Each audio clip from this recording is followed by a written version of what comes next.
Yang sering kita dengar, segala hal tentang nuklir itu pokoknya berbahaya, dari senjatanya, pembangkitnya, bahkan sampai limbahnya. Bahaya radiasi limbah nuklir itu mengintai emang sampai ribuan tahun, makanya penyimpanannya juga harus super duper ketat. Jauh dari pemukiman, aman dari bencana alam, dan secara berkala diawasin biar nggak bocor.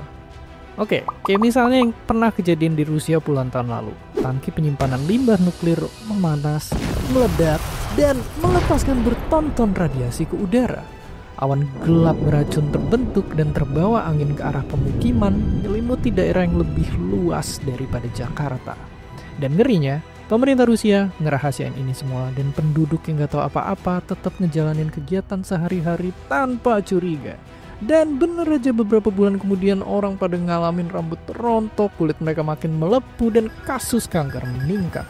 Butuh puluhan tahun sampai akhirnya pemerintah ngebuka kasus ini ke dunia luar. Di saat itu, ratusan orang telah meninggal. Jadi, ya, peristiwa ini adalah kebocoran-kebocoran limbah nuklir lainnya yang mungkin bikin kita jadi ngerasa kalau limbah nuklir harus dijaga ketat dan dijauhin sampai nggak bahaya lagi. Tapi sebenarnya gimana kalau ternyata limbah nuklir itu nggak seperti yang kayak kita pikir selama ini? Gimana ternyata kalau ada cara buat bikin limbah nuklir yang semengerikan ini justru bisa bermanfaat buat kita?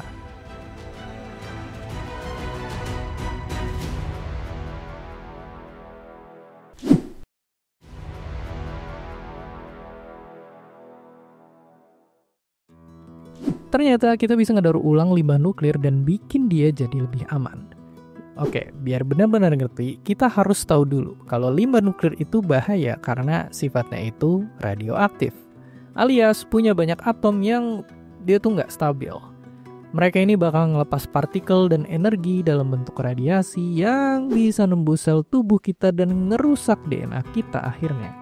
Setelah DNA rusak, sel tubuh pun ikutan rusak, bahkan bisa berubah jadi sel kanker.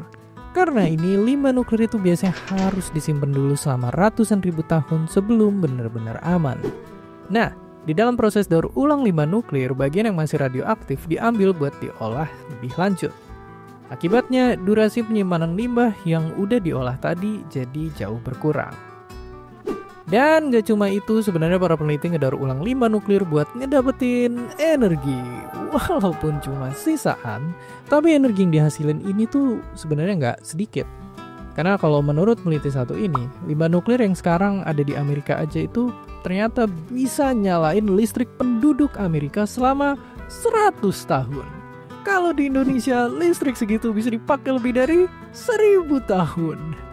Dan terus kalau udah didaur ulang, sisa limbah yang benar-benar nggak bisa dipakai jadi jauh lebih sedikit. Cuma 1/5 dari sebelumnya. Jatah listrik satu orang aja selama setahun cuma ngehasilin sampah seberat 1 lembar kertas doang. Oke, sampai sini semuanya kedengeran keren. Tapi emang gimana caranya daur ulang limbah nuklirnya? Makanya ayo kita lihat dulu isinya limbah nuklir. Biasanya yang dipakai adalah limbah dari reaktor di pembangkit listrik. Oke, gilanya hampir semua yang dianggap sampah ini sebenarnya adalah bahan berharga. Tapi masalahnya semuanya masih kecampur-campur jadi nggak bisa dipakai lagi.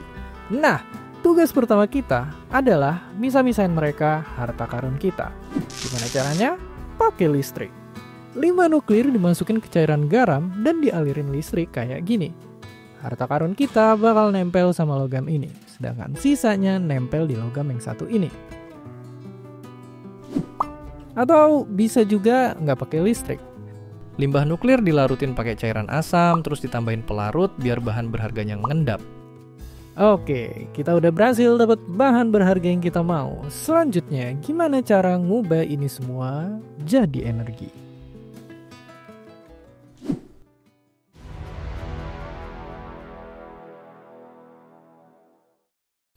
Jadi dari limbah tadi, salah satu bahan berharga yang kita dapetin adalah uranium.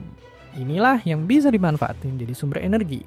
Nah, uranium dari limbah itu biasanya ada 2 jenis. Ada alat yang bisa manfaatin dua-duanya. Ada juga yang cuma bisa ngolah salah satunya doang. Tapi kalau pakai alat yang ini, uranium kita harus diolah dulu. Biasanya dengan dijadiin gas. Oke, tapi emang gimana uranium ini ngasilin energi? Ayo coba kita zoom in. Ini atom uranium. Ini inti atomnya. Kalau atom itu segede lapangan bola, inti atom itu cuma sebutir pasir. Nah, inti atom ini bisa kita pecahin. Caranya dengan nembakin partikel ini dengan kecepatan puluhan ribu kilometer per detik. Gampangnya, bayangin atom tadi kayak bola bowling yang ditembak pakai peluru dan pecah. Terus pas pecah, atom tadi juga ngehasilin neutron yang mecahin atom lain lagi, dan atom lain lagi, dan lagi, dan lagi. Seluruh proses pemecahan inilah yang ngehasilin banyak banget energi. Dari 1 gram uranium aja, energinya itu bisa nyalain listrik satu rumah di Indonesia sampai 2 tahun. Kalau tuh pakai batu bara, butuh 3 ton. Nah, yang bikin makin keren, limbah nuklir tadi nggak cuma bisa didaur ulang sekali atau 2 kali, tapi bisa sampai 5 kali. Jadi kalau ini cuma beneran bisa dilakuin, proses pembuatan energi di PLTN jadi kayak gini. Uranium ditambang buat diolah jadi listrik, dan limbahnya didaur ulang berkali-kali. Barulah yang benar-benar nggak berguna disimpan di tangki khusus dan dikubur di tempat aman dan jauh dari peradaban dengan waktu simpan yang udah jauh lebih berkurang. Tapi apakah ini benar-benar udah bisa diterapin atau masih cuma teori?